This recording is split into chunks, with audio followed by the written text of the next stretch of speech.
Good evening, everyone. $100 billion. That's what Pfizer is offering to pay for AstraZeneca. This is the second time around Pfizer is pushing for a deal with its British rival. Investors were cheering the blockbuster mega merger, lifting stocks in the healthcare sector and sending the Dow soaring. Shares of Pfizer shot up more than 4%, by far the biggest gainer in the Dow, and AstraZeneca jumped 12%.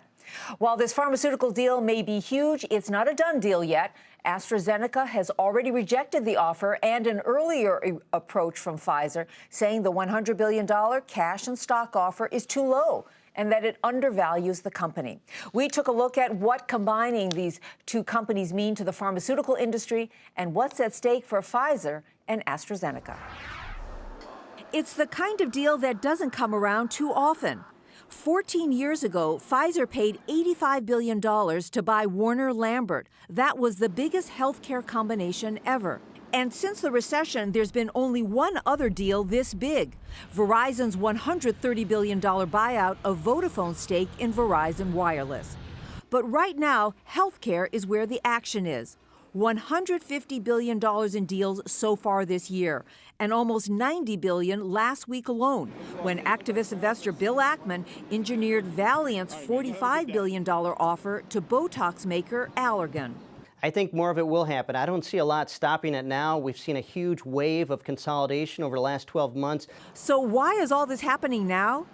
Pfizer and AstraZeneca are looking for growth. Revenues at both companies dropped 6% last year. Patent expirations are leaving them vulnerable to competition from generic drugs.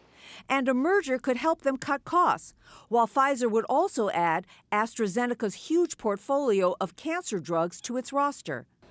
AstraZeneca has also been developing a drug to fight cancer using the body's immune system. But both AstraZeneca and Pfizer are familiar with the risks of new drugs.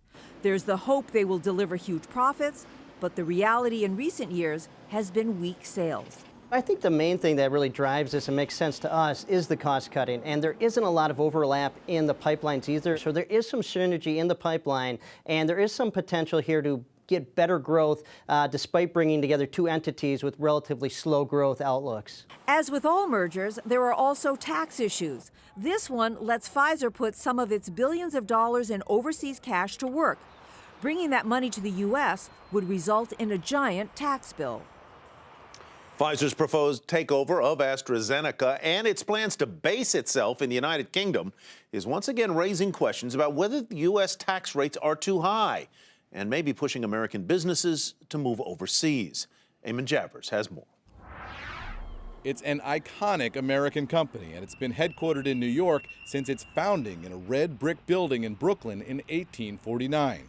But under a potential $100 billion deal announced today, Pfizer could become a subsidiary of a UK-based holding company.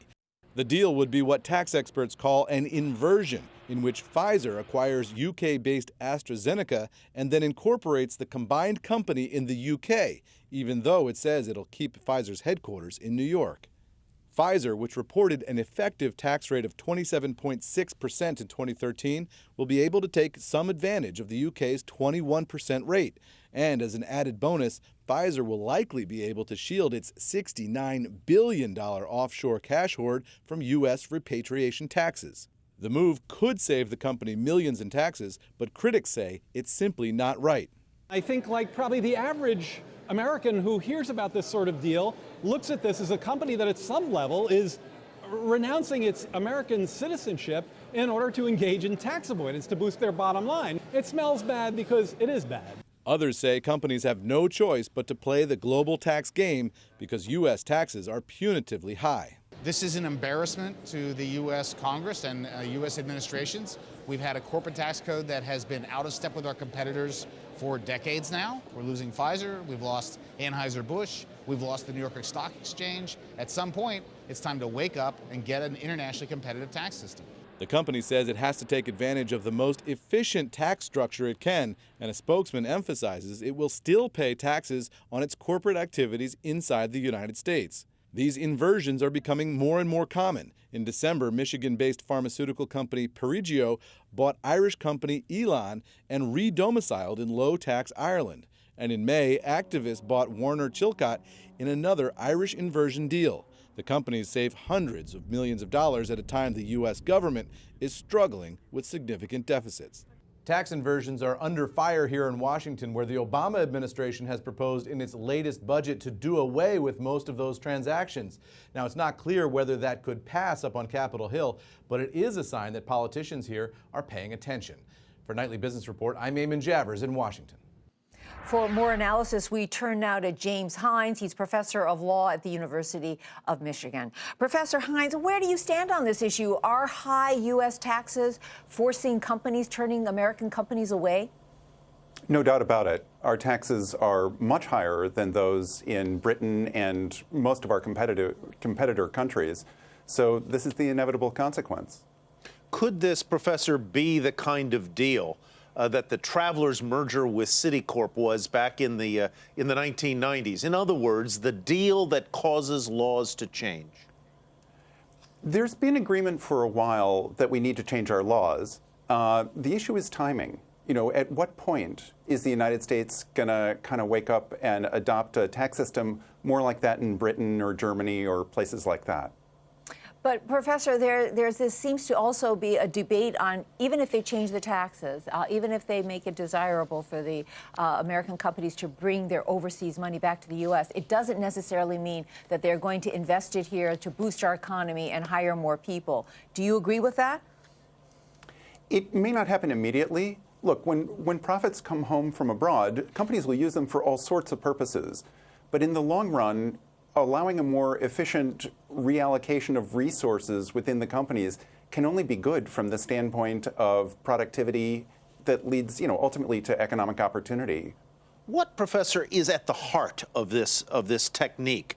Is it the repatriation of his, in one of the pieces, $69 billion of Pfizer's cash that is sort of domiciled overseas? Or is it just year to year being able to take advantage of a lower corporate tax rate? Or is it that we double tax corporate profits in the United States? What is it? There are three things that Britain offers that the United States does not. The first is, as your segment noted, a lower tax rate, much lower. Theirs is 21%, ours is 35%. The second thing is that British companies do not have to pay tax to the United Kingdom on their foreign profits, but American companies have to pay tax to the U.S. on their foreign profits. The third thing is that British companies get a very special, in the future, are going to get a very special treatment of the income that they earn from patents and other intellectual property. And in the United States, we don't do that either. We really get, in three ways, it's a much less attractive tax environment in the U.S. than it is elsewhere. Mm-hmm. It makes so much sense the way that you're outlining all of this. Do you think it'll make sense in Washington? How do you think this is going to play out on Capitol Hill? People on Capitol Hill are aware that we need to make some changes.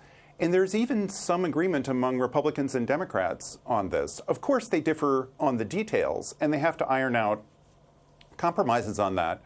But basically, people agree we don't want this sort of thing to keep on happening as it has been.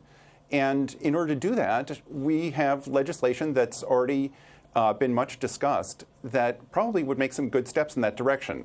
We just have to get out of the paralysis in order to do it. Very quickly, are these kinds of deals sort of unique to the pharmaceutical business? An awful lot of the examples seem to come out of the drug business. Is there something about pharmaceuticals that makes them more likely?